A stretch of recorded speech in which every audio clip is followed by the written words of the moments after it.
As a child and teenager, I was ordinary. Not very athletic, so although I ran cross-country, I never received any awards or athletic respect from my peers. I received average grades because I always thought that I had average intelligence. And, of course, average motivation. I had an average number of friends, both men and women, and lived in an average house with average family members. Even my name is common, Joe Johnson. No one, neither I nor my family members, could have imagined that such an ordinary guy like me would have two insights. But it happened. My first insight happened when I was 14. I read an article about what, on the one hand, a genius, and on the other hand, a rotten incompetence. Bobby Fischer, perhaps the greatest mercantile American chess grandmaster, was, and suddenly became interested in chess. Although I always thought I was of average intelligence, at least when it came to chess, I discovered that I was actually quite smart and intuitive. Besides, I read everything I could get my hands on about chess strategy. Joined the school chess club. I started participating in local tournaments, first associated with my junior school, then at a summer camp. Long story short, by the time I was 18 and a senior in high school, I was really good. In fact, I was so good at chess that I received a chess scholarship to college. Most people probably don't even know that there are several dozen colleges in the United States that offer full chess scholarships. So even with my grades just above average, chess helped me in some subjects, especially math, I got a full scholarship to a decent college. Believe it or not, there are actually chess fans, at least something like that. My fame in my hometown due to my chess game actually caused some girls in school and nearby communities to become acquainted with me. One of these, at least semi-groupings, a few months after my 18th birthday, led to my second epiphany. Her name was Denise. She went to the local Catholic girls' school.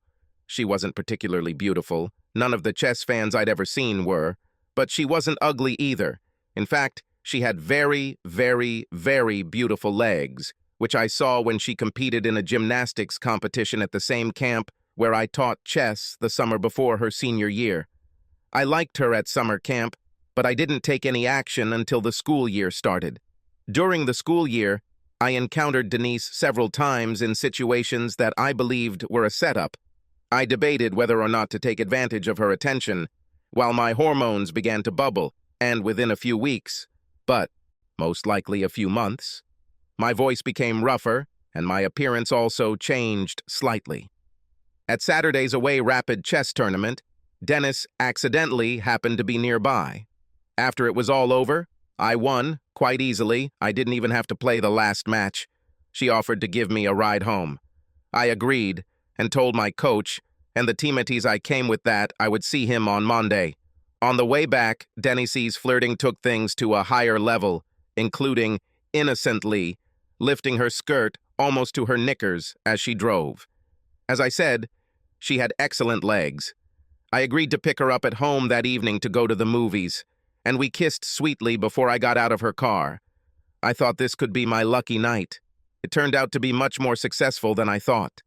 When I came to Denise, she was dressed very provocatively. More provocative than I thought was appropriate for a movie. That's when I learned that her parents weren't home and wouldn't be home for at least 4 hours. After that, she came up to me and kissed me on the lips. The reaction was immediate. Although I was a virgin myself, it was clear that Denise was not a virgin. Soon we were both naked.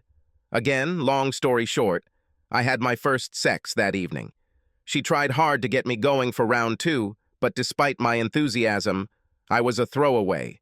However, we had some very nice, relaxed pillow talk, and I found that I enjoyed stroking and kissing her. When I left Denise's house 3.5 hours after my arrival, she made me promise that we would meet again, the most fervent promise I had ever made in my life. While Denise assured me that I had satisfied her with the enthusiasm and curiosity that I had previously only experienced in chess, I decided that I wanted to become an incomparable lover. In the end, after Denise, I was sure that this was not a long-term relationship. I would be competing with jocks, big-faced men and guys, so I had to have some kind of hook that would give a competitive advantage. Once Denise proclaimed me the sex god of all time and shamelessly declared that, although she still dates and has sex with other guys, I am by far the best. I began to look for new horizons. Denise and I didn't really love each other, although we couldn't have sex on average almost 3 times a week without falling in love. She wanted our status as fuck buddies to continue into college, but luckily her parents wouldn't pay for her to go to college where I had a scholarship, so we broke up when the summer ended. After entering college between my first 3 years, Denise and I only dated a few times over the summer, and although it was fun, and she proclaimed me even more skillful than in high school, by then I was already looking for a long-term commitment with someone who I would love. I was saddened that there were very few female chess fans in college. In addition, the competition for beautiful women was very strong, especially since in the average beauty's mind, I was not a stud. I had no obvious muscle tone, I wasn't in the top 25% in looks, I wasn't rich, and while I was a nice guy, I didn't have irresistible charm. However, what I lacked in attractiveness and charm, I made up for in luck and motivation. Although I had more than my fair share of satisfying sexual experiences during my first 2 years of college, the girls I had sex with were not exceptionally beautiful, nor were they the type to brag or even advertise that we had sex.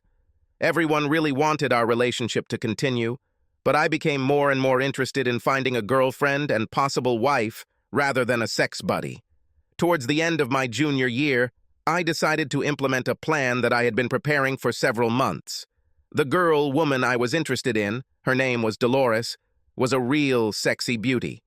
I often thought I was fooling myself into thinking I had any hope of getting back together with her, given the guys she was dating, and I knew the only chance I had was to get her into bed and stun with sexual prowess. However, Dolores had a friend and sorority sister named Bernice, who was as loose and gossipy as any woman I had ever met in my life, and although she was good-looking, she was not in that unattainable category, as is Dolores. I met Bernice through friends and 2 classes we took together during the first semester of my junior year. I got lucky when I was at an outdoor party with male friends, and she and her date got drunk and had a public fight. As she was running away from him, I intercepted her, told her he was a complete moron, and asked if she needed a ride home. She gratefully agreed, and on the way to the car, in a drunken stupor, she bumped into me several times, in keeping with her uninhibited nature, which was undoubtedly enhanced by the drink. She brought up many racy topics on the way to her apartment. One of them was especially surprising. It sounded something like this. One girl who dated you said that you had some wonderful hidden talents. Was she just pouting, or are you really a hidden male? I don't know who you're talking about, I smiled, actually quite surprised because I didn't think that any of my companions were talking about me with the other girls. Her name is Melissa or Miranda or something like that. She was drunk as hell at some party, and I walked in on her while some guy was licking her, and she was berating him for not being even 1/10 as good as Joe Johnson. Maybe it was another Joe Johnson, I said with a wide, white-toothed smile, which interested her very much. Again, long story short, I showed Bernice my talents that night before she passed out. The next day, Bernice showed up in my dorm room. Having practically kicked out my neighbor, she said in her inimitable, relaxed manner, "We had sex last night before I passed out, or was I dreaming?" "It looks like there really was something," I smiled. "I want to know if this is real. Can't you come to me tomorrow night and do it again while I'm sober?" "I don't know, Bernice. I like you, but I'm not interested in a long-term relationship, and I don't want you to have the wrong opinion. Plus, if I suddenly want to date one of your sorority sisters, I don't want you to be crazy about me, or for her to turn me down just because I slept with you." "Listen, dumbass," she snorted. "I don't want a relationship with you either, and I won't stop you from dating one of my sisters if she's stupid enough to want to date you. I just want to see if sex with you sober is as good as my foggy memory says it is." "What time should I appear tomorrow?" I asked with a very wide grin. "At 8 o'clock, but I have a test the next day. So you'll have to leave at 10 if you last that long," she chuckled, now smiling at herself, although it was a devilish smile. "So, at 8, I grinned. The next day I tried to finish all my schoolwork, had an early dinner, and did some language exercises. This was my chance to get on Dolores's radar, and I didn't want to miss it. I arrived at Bernice's at 8 o'clock in the evening. When she greeted me, I took the initiative and picked her up, French kissing her, making sure she noticed my muscular tongue, over 8.5 centimeters long with a sharp tip, and carried her to the bedroom. I attacked her with force, not even bothering to take off her top or my clothes. I tried as hard as I had ever tried in my life until that moment. I lay there and hugged her, then got dressed, wrote her a note, and left. I had a lot of fun. She was as supportive and appreciative a partner as I've ever had, so even if it didn't work out as part of my plan, I was very glad I had the experience. The next day, I was sitting in the student union talking to 2 male and 1 female friends when Bernice approached me. She looked unkempt and agitated and walked on her toes, which is not typical for her. She ordered the 3 I was with to leave and then sat down next to me.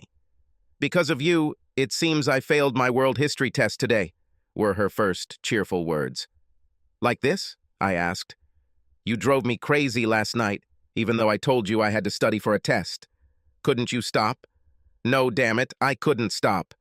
By the way, sex with you is really interesting." Bernice smiled and then laughed. "When can we do this again? On Friday or Saturday night, just not when I have classes the next morning." "Why not on both Friday and Saturday?" I answered. Bernice thought for a moment. "Friday for sure, and let me work on canceling my plans on Saturday." I actually stayed at her apartment on a Friday night and found that under favorable circumstances my recharge time was about 5 hours. So I actually had sex not only on Friday night but also early on Saturday morning. Luckily, I didn't have much to do during the day on Saturday because I had to sleep during the day to recuperate and prepare for Saturday night, which was almost a repeat of Friday night, until about 3 o'clock on Sunday morning, we could no longer continue. Over the next week, I received more smiles from pretty women when I passed by on breaks or during class than I ever had in my life. Among them was Dolores. After 3 more marathon sessions with Bernice over 3 weekends and continued smiles from women across campus. Before another Friday meeting, Bernice and I had a heart-to-heart on a bench in a secluded part of campus. "Joe, I want to tell you something that you might not like. Since I'm so distracted by sex with you, I'm able to get multiple B's this semester for the first time." "Have you never gotten a B in college before?" I asked, quite surprised. I knew Bernice was smart, but given her personality and sexuality, I never thought she would make the dean's honor list. "Forget about college. I've never gotten a B in my entire life. Despite my promiscuity, I am a serious student and want to graduate from college with honors. So I have to cool it down with you. I'm only a session or 2 away from graduating college while I work on improving my grades in world history and astronomy." Astronomy was known as one of the most difficult subjects at the School of Liberal Arts. I was surprised she took it at all, let alone plan to pass it with flying colors. "Now that we're being frank, Bernice, let me tell you what I want. I want a relationship with Dolores McHugh. I want you to help me install them. If you do this, I'll be happy to have 2 more dates with you, because that's what they will be. Before the end of the semester, at a time and place of your choosing. Otherwise, we're done right now." "You're a petty blackmailer," she chuckled. "No blackmail, just a negotiator," I grinned. 5 days later, Bernice and I met on the same bench. "You really ruined my life, asshole," she growled, though by now I knew her well enough to know that the growl was false. "Like this?" I asked. "I got you a date with Dolores at the expense of my conscience and pride, that's how it is." She snorted again. "How come I don't understand again?"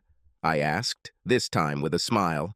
"I started a fight between her and that asshole football player she's dating, told her that you've worn me out so much, and that if she wants to loosen up and just have great sex, she should go on a date with you." How can I ask her out on a date out of the blue? I even choked. I was so amazed. "I arranged that too. Told her that I had a date with you at an off-campus dance party on Saturday night, and that we agreed that you would pick me up at the sorority house.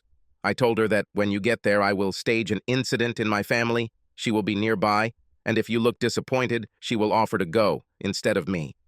I even got you tickets to the dance party, idiot, Bernice said with a smile, taking 2 tickets out of her bag. I put the tickets in my pocket and kissed her with a passionate tongue. Let me know when you want to be served and I'll give you the time of your life, I grinned. You've already given me the time of my life. I just want 2 more 2-hour ones. And that's the maximum. Sessions with you. I will tell you the dates and you will come, even if you have a conflict with Dolores. Understand? Understood, I laughed. The preparatory part of the date with Dolores went perfectly. Bernice put on a good performance about family troubles. I feigned disappointment while she cried, and Dolores happened to walk by with perfectly applied makeup and perfect hair, but in casual clothes. Bernice volunteered for her. I told Dolores, "Are you really going? I don't want to lose expensive tickets." And Dolores replied, "Okay, but I need to change." And 4 minutes later, she came down the stairs, perfectly dressed for the dance party.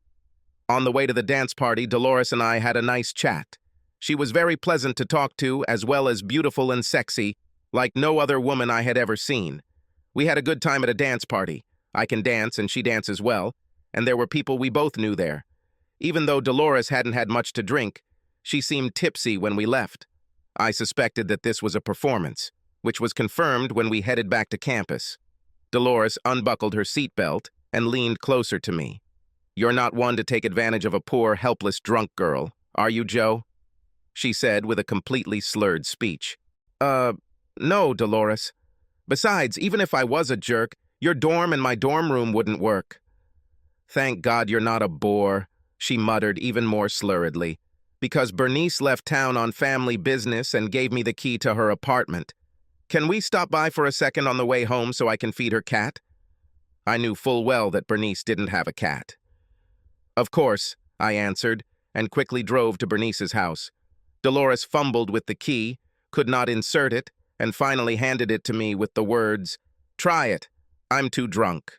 I opened the door. She walked around saying, "Hey, kitty, kitty," until she accidentally bumped into me. I kissed her. She kissed back.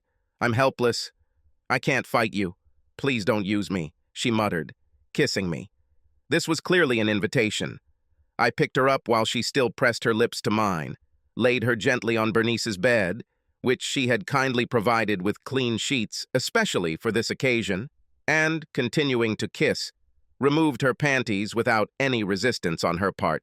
In fact, she slightly raised her ass to make my task easier. As we lay in euphoric glory with her head on my shoulder on Bernice's bed, a thought flashed through my mind. It was the best sex of my life. When we arrived at her sister's house, before getting out of the car, she turned to me and said, "It was the best sex of my life. Moreover, I really like you, Joe. Is there a possibility for a relationship? Does a one-legged duck swim in circles? Does Dolly Parton sleep on her back? Is a frog's butt waterproof?" I grinned. I probably would have continued with stupid metaphors, but she interrupted me. "That's enough. I understand everything," Dolores laughed. "Pick me up at 7 on Tuesday evening for a student concert, and maybe something else." She giggled, closing the door. I think she heard me say, "definitely," before the car door closed. She waved and ran up the steps of the women's house. Things went better with Dolores than I could have expected. By the time summer arrived, we had sex in 10 different places on campus, 3 nights in motel rooms, and another night in Bernice's apartment. I didn't show the slightest interest in other women, didn't even look at any more, except to keep my promise to Bernice and get 2 more sessions before I graduated from college. I was so grateful to Bernice that I gave her my all on both occasions, even though I felt guilty for cheating on Dolores, even though we had made no promises of exclusivity to each other at the time. Bernice must have done well too, because she graduated as the top graduate of the School of Arts and Sciences. As a graduation gift and thank you, I gave her a Mont Blanc pen in an engraved holder that said, "Thank you, Bernice, for being the smartest, most selfless, sexy woman on the planet. Love, Joe." Opening her gift, she shed tears and hugged me. Wiping away a tear, she asked, "What are the chances of other sessions? since I will be working only 100 miles from you? While I'm with Dolores, nothing, I grinned. But of course I will never forget you. I guess I'm too selfless, she chuckled, then kissed me and disappeared to meet her parents. In the summer between my 3rd and 4th years, I didn't have any sessions with anyone other than Dolores. I spent 2 weekends at Dolores's house, a mansion actually, while her parents were in Europe, and she visited my parents' little humble abode once, although we had to get a motel room to do what we wanted. During my senior year, I turned down a chess scholarship and worked part-time, saving enough money from summer jobs and winning professional chess tournaments that I could easily pay my senior year's tuition. This was also possible because Dolores and I rented an apartment together, which was paid for by her parents, and I shared food costs with her and paid for most of our social events. It wasn't until I visited Dolores's parents' mansion that I realized how rich they were. Obviously, they had megabucks. Although Dolores was their only daughter and they gave her all the material things she wanted, they were not emotionally involved in her life. They only visited her once in college, our senior year, which forced me to hide all my stuff in closets or friends' apartments for the 2 days. They were there. She introduced me to them as her boyfriend. But they were not very warm towards me. However, the coldness of her parents was the only trouble throughout her senior year. In fact, what was very important to Dolores, sex and love, only intensified. We declared our love for each other daily and had sex in one form or another almost every day when she didn't have her period, and one day almost every weekend was spent completely in bliss. There were 2 small problems.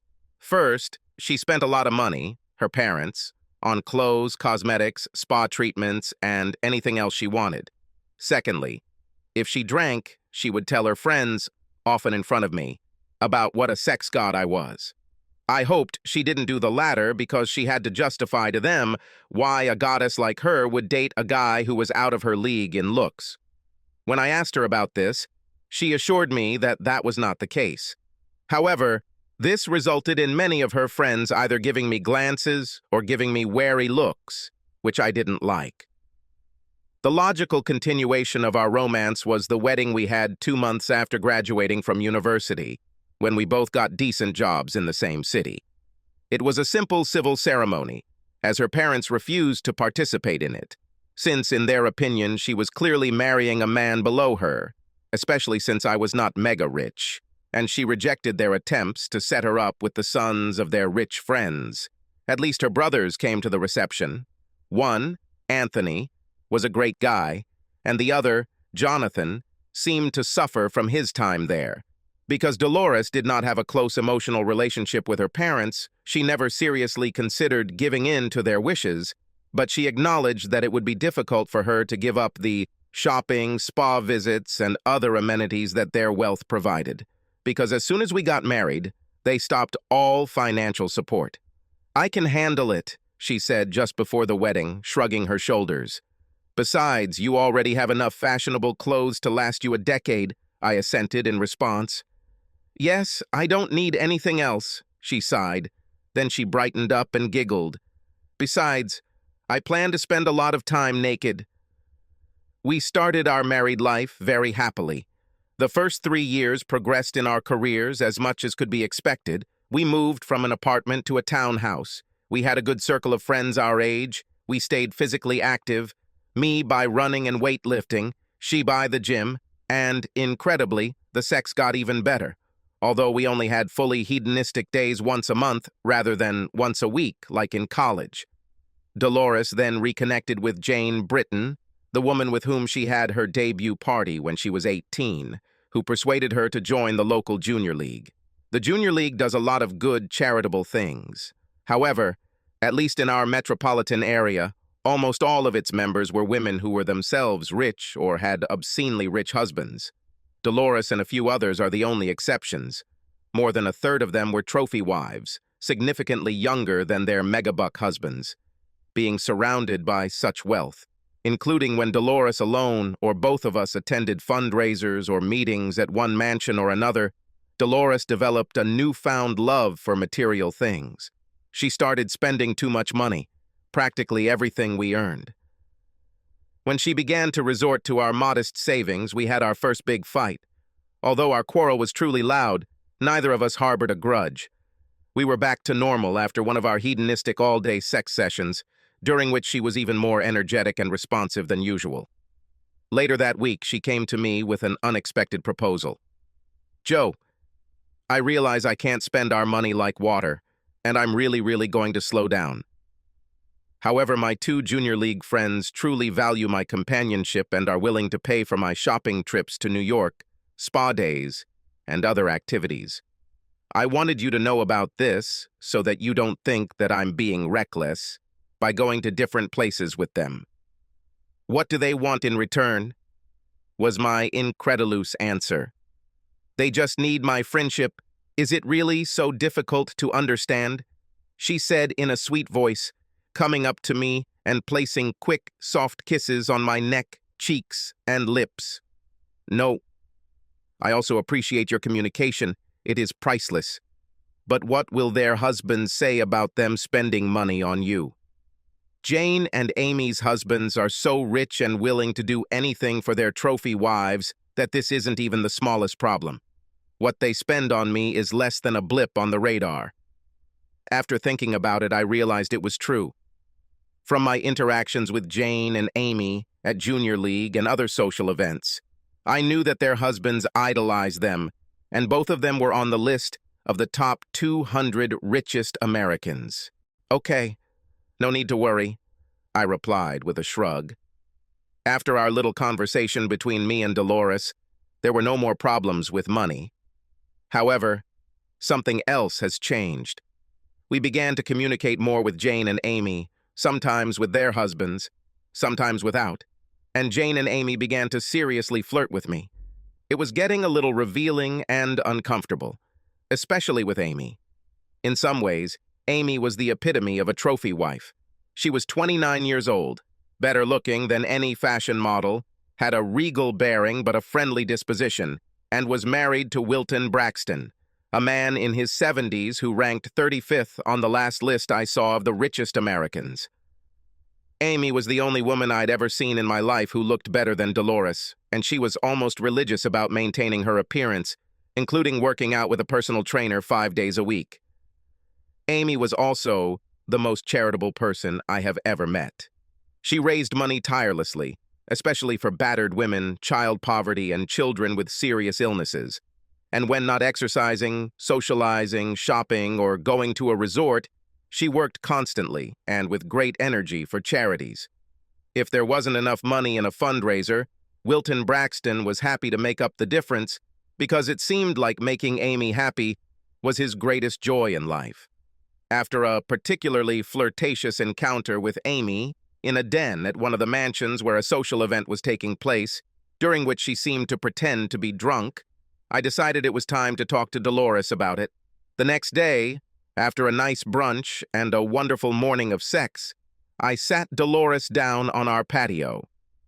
"Darling, there is one delicate topic that I must address to you." "What is it, dear?" she asked with a smile.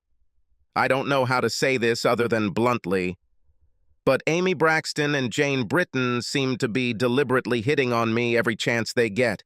You, of course, yourself, witnessed some comments from them. You must be flattered," Dolores replied with a grin. "Well, maybe not entirely flattered," she continued with a devilish grin, "because Amy's husband can't do anything for her in the bedroom, and Jane's husband can do very little. I'm sure they're just enjoying being with a sexy guy like you." "Do you talk to them about their sex life?" I asked, very puzzled. "Of course, expensive. Women always talk about their sex life." "Do you talk to them about ours?" I asked, hesitantly. "Yes, I told them both about the many wonderful ways in which you provide me with sexual satisfaction like no other woman on the planet." I swallowed. "Do you tell them everything?" "Almost," she giggled, noticing my discomfort. "What? And what is their reaction?" "They can't get enough of the details. They envy me so much," Dolores grinned. "I really wish you wouldn't do this," I stammered. "Why not? They keep it to themselves." Are you drunk when you talk about your sex life? Sometimes, but often, especially when we go to the spa or shopping, we are sober. I think they live vicariously through me, and I am very happy to help them since they sponsor my activities, she answered without a hint of embarrassment. Seeing the suffering on my face and noticing that I was convulsively squeezing my hands, she came up to me, sat on my lap, and kissed me. I really wish you wouldn't do that again, I said between kisses. On the one hand, I don't want to offend them, but on the other, I'm a man. You know they are very attractive. Of course I do, dear. In fact, Amy is probably the most beautiful woman I've ever seen, and Jane isn't too far behind. But I know you can handle this. With that, she knelt down for the second time in as many weeks. I fantasized that it was Amy. And believe it or not, when we had sex, I fantasized that it was someone else for the first time since I met Dolores. After this, Amy and Jane's flirting only intensified. Some of the comments Amy made, including to Dolores, albeit with a double meaning, were super risque. Dolores just smiled, and I sweated. One Friday evening, the situation reached a critical stage. Separately, Dolores and I were scheduled to meet Amy and Wilton, taking time off from their busy schedules right after work to attend the opening of a popular play downtown. Of course, Amy and Wilton got front row seats because they were benefactors of the theater. When I arrived, only Amy was there. She greeted me with an overly long and familiar hug. After a short conversation, my mobile phone rang. It was Dolores. "Honey, bad news. My brother Anthony's wife just called and said he was in an accident. It is not life-threatening, but she needs help with the children. I'm so upset that I'll miss the performance I can't refuse them." "Sorry to hear that, dear. How long will you be gone?" I asked, knowing that Anthony and his family live just one suburb away. "I hope it's only a few hours, but I'll really miss it." "Me too, Dolores. I'll call you to let you know when I'll be back this evening. Listen, my love, if Amy or Wilton are there, will you give them the phone?" "Okay. I love you," I replied, handing the phone to Amy. Amy and Dolores chatted for a while, with Amy saying things like, "We'll miss you," "I understand," and "We'll take care of him." Shortly after Amy handed me my cell phone, hers rang. After a short conversation during which she seemed disappointed, she handed the phone to me. "This is Wilton, Joe. He can't come either, but he wants to talk to you." "Hello, Wilton. How are you?" were my first suspicious words. "Listen, Joe, a very important business deal just came up, and I have to take my private jet to Paris within the hour. I won't be back until Sunday evening. I'm really sorry that I'll miss the show, but Amy really wants to go to it, so please join her and then go to dinner at my expense. I've been through this scenario once before, when Bernice set me up with Dolores. My antennae were up, but there was nothing I could do. Before we entered the theater, Amy noticed a couple of disappointed students at the box office who apparently had no idea that the opening night tickets would sell out or how much they would cost even if they stayed. "Wait a second, Joe, okay?" she said, kissing me on the cheek, and then walked up to the young man and woman. After chatting with them for about a minute and a half, she handed them 2 tickets, and I thought they would fall on their faces and kiss her feet. As the excited college kids followed us into the theater, I whispered to Amy, "You definitely made their evening, if not a month or a year." "I can do the same for you," she said with a grin, tightly squeezing my biceps, which, since I started weightlifting, have become more than a decent size and hardness. I know I blushed and couldn't think of anything to say. The evening was more than strange. In fact, it was so strange that it was in another dimension. The acting was excellent, although Amy's constant body contact with me was distracting. Even more distracting was our conversation with 2 college kids Amy invited over during intermission. After we were introduced, the girl asked me, "Are you Amy's husband?" She answered for me. "No, my lover," she answered, winking at me. The young man responded to this remark by throwing out the wine. he was drinking and which Amy had booed for him from his nose. Luckily, we all laughed, and I quickly changed the subject. During dinner, Amy constantly ran her booted foot up and down my leg and sometimes placed her hand on my thigh. She seemed to have had at least 7 drinks during dinner and began to mangle her words. I ate almost nothing, trying my best to carry on light conversation. After dinner, as I was driving Amy home, she seemed to pass out. When we got home, she was giggling and almost incoherent. I rang the doorbell of her mansion, but there was no answer. Finally, I woke Amy up. "Amy, no one is answering in your house. The maid has a day off today," she blurted out with glassy eyes. "Do you have a key?" I asked. "Right here," she giggled, handing me her clutch. I easily found the key in her small clutch, helped her out of the car, and literally carried her to the front door, which was no easy task, up the 10 steps from the circular driveway to the ornate entryway. I positioned her against the front wall, opened the door, and led her inside. I walked in first, helping her when she stumbled behind me. Suddenly, she straightened up, closed the door, and leaned, her back against it. She took out her mobile phone and pressed the button. She seemed unexpectedly happy about this. "What's happening?" I asked. "Your wife will call you in a few seconds," Amy said with a mischievous grin. At that moment, my cell phone rang, and I answered the call, turning away from Amy. "Hello, dear," Dolores said. "Anthony's wife asked me to stay until Sunday evening because they really needed me. I hope you don't mind. I wish I could chat longer, but there's so much commotion here. Love you and can't wait for Sunday." Then she ended the call without responding in any way to my pleas. Wait, or to my question. What's going on? When I turned back to Amy, she was naked except for her high heels and a necklace of rubies and diamonds. Her beauty and sexuality took my breath away. "What?" That was the only stupid thing that came out of my mouth other than a sigh. Amy came towards me, pressing her fabulous tits against my chest and wrapping her arms around my neck. "I'm sorry you're so ignorant, Joe, but Dolores acted as a liaison. She set it all up." I was confused, but gaining some clarity. "What about Wilton?" I muttered. "Wilton has known since we got married that he can't satisfy me in the bedroom, but he wants me to be happy.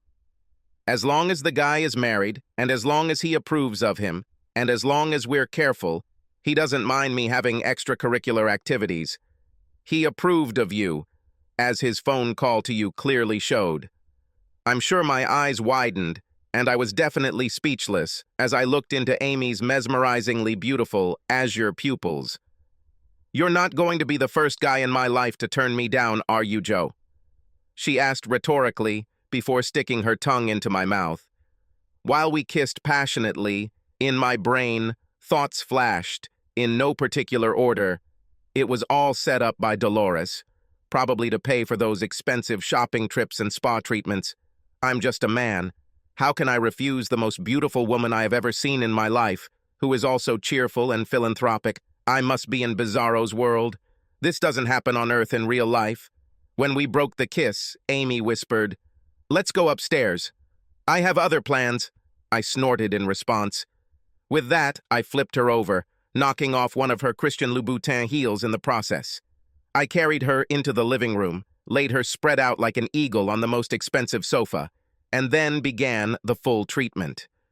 While Amy lay delirious on the sofa, I picked her up and walked up the stairs until I found a room that I was sure was one of many guest rooms. I laid her on the bed, locked the door, and quickly undressed. When, after a quick dinner, which she prepared herself, since there was no maid, cook, or butler in sight, Amy and I parted on Sunday evening around 6:30. I had achieved my goal. She couldn't walk straight. I have never felt better in my life, even after the best sex sessions with Dolores. This really bothered me. "We'll be in touch," were Amy's last words as I walked out her front door.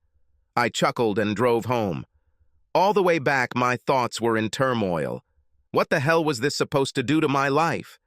Will, despite her obvious approval, this ruin my life with Dolores? What should I tell Dolores? What if she comes to me for sex and I'm almost useless? I parked on the street since Dolores' car was in the driveway and was blocking the entrance to the garage, and walked through the side door of our townhousey. I must have been quiet because I heard her talking on the phony. Then I deliberately became silent and began to eavesdrop and hear Dolores giggle in an upbeat tone. Yes, I know. You thought I was exaggerating, but now you believe. There was no doubt about who she was talking to, just as there was nothing except 100% certainty that she had arranged everything. After listening for a few minutes, I quietly slipped out through the side door and noisily entered the front door. Reuniting with Dolores turned out to be much easier and more pleasant than I had imagined. She hugged me tightly, quickly kissed my neck, cheeks, and lips, and when she wasn't kissing me, she had a smile on her face. I learned that the situation with Anthony was not serious, that she was glad that I enjoyed the play, and that she hoped Amy had a good time. She didn't ask where I was, and I didn't say anything. Amy called me at work on Tuesday to say thank you. She was cheerful and cheerful. You've worn me out this week, but could we meet sometime next week to talk about setting up another connection? I think we can arrange it, I grinned in response. Then we both laughed and hung up. Despite my euphoric meeting with Amy, which clearly happened with Dolores and Wilton's blessing, I was still concerned about what this meant for the future. Over the next 2 weeks, I tried to talk to Dolores about it. Her answer was always to either please me or entice me into other forms of sex. My sex life with her was as intense as before. I was still struggling with my feelings, even after 2 more sessions with Amy over the next month that were not as long as that hedonistic weekend. But, at least in public, Amy no longer openly flirted with me, although she was always pleasant. Jane began to pester me, even in the presence of Dolores, and I knew where this would lead. I was still in a state of intense internal conflict, despite Dolores's best efforts to steer me away from any confrontation or even conversation on the subject. I doubted whether Dolores really loved me, despite the fact that she had never been so affectionate, kind, and attentive. I doubted that everything could really be as it seemed, and I doubted many other things. The anguish over this began to affect my work, and then again, a happy accident happened. I was in the yard, but not noticing Dolores. I went into the basement to do some business when the landline phone rang. Caller ID showed it was Amy. Curious enough to assuage the guilt of invading Dolores and Amy's privacy, I waited until I heard Dolores answer upstairs. Then he picked up the phone in the basement, simultaneously turning off the microphone. I don't remember exactly what was said, but what came through loud and clear was that Dolores really loved me and was very proud that she had something that all the other members of the Trophy Wives Club, that's what I called the Junior League, didn't have. A husband who can always satisfy her sexually. She was so proud of it that for some reason she didn't mind sharing me with her 2 best friends, because even though they had money and she didn't, they had no sexual satisfaction. Dolores did not express any fears that I would leave her for some other woman, because she was sure that I loved her as much as she loved me. After this telephone conversation, I essentially stopped suffering and simply steadfastly carried my burden.